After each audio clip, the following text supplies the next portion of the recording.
Iran पर हो गया सबसे बड़ा हमला। इजरायल के अगले कदम से कांपने लगे खामेनेई। लेकिन क्या है वो ऑक्टोपस वॉर जिसमें ईरान ने इजरायल को फंसा दिया और अब ईरान ने दुनिया को दिखाया सबसे बड़े खतरे का डर।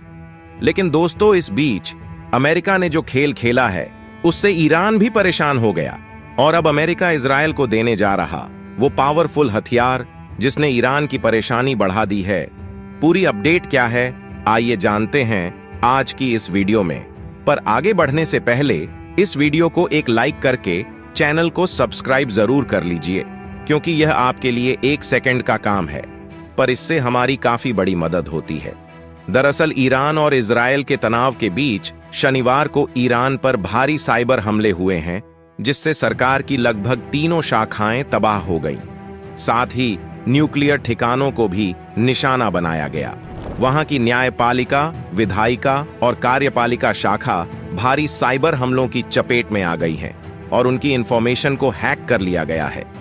बताते चले, इस साइबर हमले में फ्यूल डिलीवरी, नगरपालिका नेटवर्क, ट्रांसपोर्टेशन नेटवर्क, बंदरगाह को भी निशाना बनाया गया है, जिसके बाद ईरान के supreme leader Ayatollah Ali Khamenei को इजरायल के अगले कदम से डर सताने लगा है कि कहीं इजरायल अपना निशाना उनकी ऑयल फैसिलिटी को न बना ले।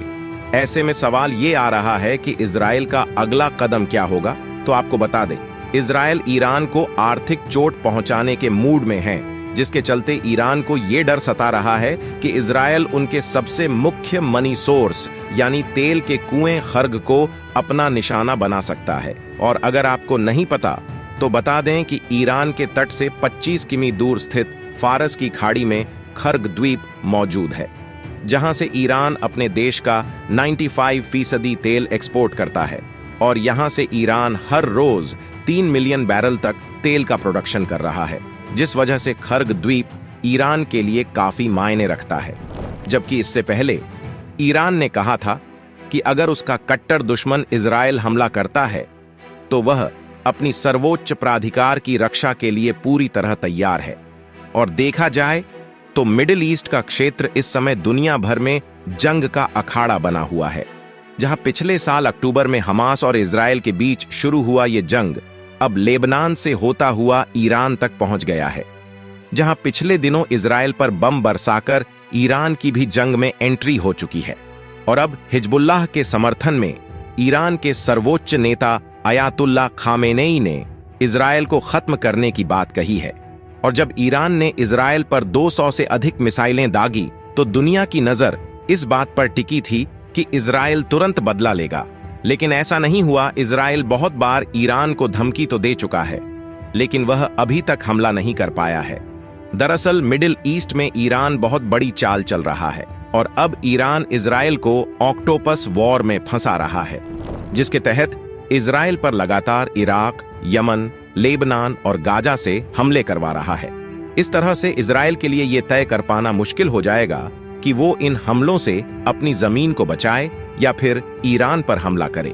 लेकिन गौर करने वाली बात यह है कि ईरान अब अरब देश के नागरिकों को इजरायल खिलाफ हथियार उठाने की तैयारी करवा रहा है, जहां ईरान ऑक्टोपस युद्ध के नीति के तहत अरब नागरिकों के भीतर कट्टरवाद भरकर इजरायल की जमीन पर हमला करने की तैयारी कर रहा है।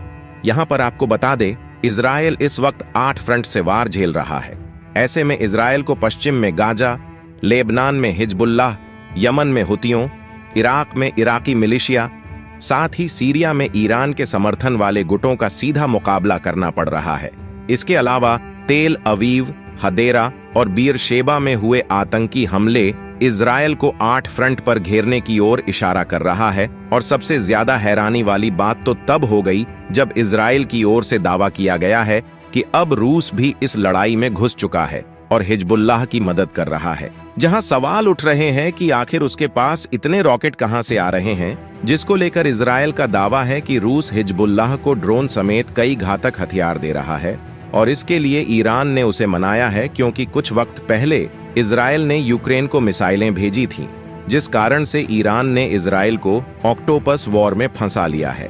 लेकिन अब बीच में अमेरिका ने आकर इस वॉर को और भी ज्यादा बढ़ा दिया है, जहां ईरान के बढ़ते बैलिस्टिक मिसाइल खतरों को रोकने के लिए इजरायल को अमेरिका से बड़ा हथियार मिलने जा रहा है। इजरायली मीडिया रिपोर्ट के मुताबिक अमेरिका इजरायल में थाड यानी कि terminal high altitude area defence missile defence system तैनात करेगा। इसके साथ ही इसे ऑपरेट करने के लिए इजरायली धरती पर अमेरिकी सैनिकों की तैनाती भी की जाएगी, जिसके बाद अमेरिका के इस कदम को मध्य पूर्व में बढ़ते तनाव और ईरान पर हालिया मिसाइल हमले के लिए इजरायली जवाब की तैयारी के रूप में देखा जा रहा है। यहां पर टाइम्स ऑफ इजरायल ने एक अमेरिकी अधिकारी के हवाले से बताया है कि अमेरिका का बाइडेन प्रशासन थर्ड एयर डिफेंस सिस्टम को इजरायल को देने पर विचार कर रहा है। हालांकि अधिकारी ने कहा कि अभी तक फैसला नहीं लिया गया है, जबकि अमेरिका ने मध्य पूर्व और यूरोप में कई तरह की मिसाइल डिफेंस सिस्टम तैनात किए हैं, जिनमें पैट्रियट सिस्टम भी शामिल है। पर सवाल यह है कि आखिर ये थर्ड मिसाइल डिफेंस क्या है जिसको अमेरिका इजराइल में तैनात करने जा रहा है। तो आपको बता दें, THAAD सिस्टम को अमेरिकी बैलिस्टिक मिसाइल डिफेंस का मध्य स्तर माना जाता है।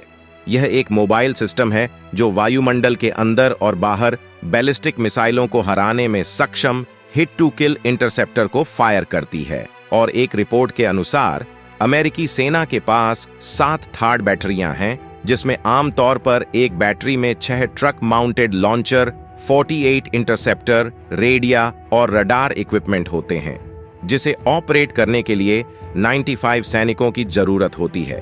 और अगर आपको नहीं पता तो बता दूं, साल 2019 में सऊदी अरब की तेल सुविधाओं पर ईरान के हमले के बाद अमेरिका ने सऊदी अरब को अतिरिक्त क्षमताएं भेजीं, जिसमें THAAD सिस्टम शामिल था। जबकि 1 साल पहले अमेरिकी रक्षा सचिव लॉयड ऑस्टिन ने अमेरिकी सेना की सुरक्षा बढ़ाने और इजरायल की रक्षा में सहायता के लिए मध्य पूर्व के आसपास स्थानों पर एक थर्ड बैटरी और अतिरिक्त पैट्रियट बटालियन की तैनाती का आदेश दिया था, जिसमें थर्ड बैटरी को सऊदी अरब में, जबकि पैट्रियट सिस्टम को सऊदी अरब, कुवैत, जॉर्डन, इराक, कतर और UAE में तैनात किया जाना था। तो दोस्तों, सवाल यह है, जो साइबर हमला हाल ही में इजराइल द्वारा किया गया है, उससे ईरान को वाकई नुकसान हुआ है? और जो ऑक्टोपस ऑपरेशन ईरान इजराइल के खिलाफ आजमा रहा है, क्या उसने इजराइल की परेशानी बढ़ा दी है? अपनी राय कमेंट बॉक्स में जरूर दे और इसी तरह भारत से जुड़ी इंटरनेशनल अफेयर्स के लिए इस वीडियो को लाइक करके चैनल को सब्सक्राइब जरूर करें और इसे अपने खास दोस्तों के साथ शेयर करना ना भूलें। जय हिंद, जय भारत।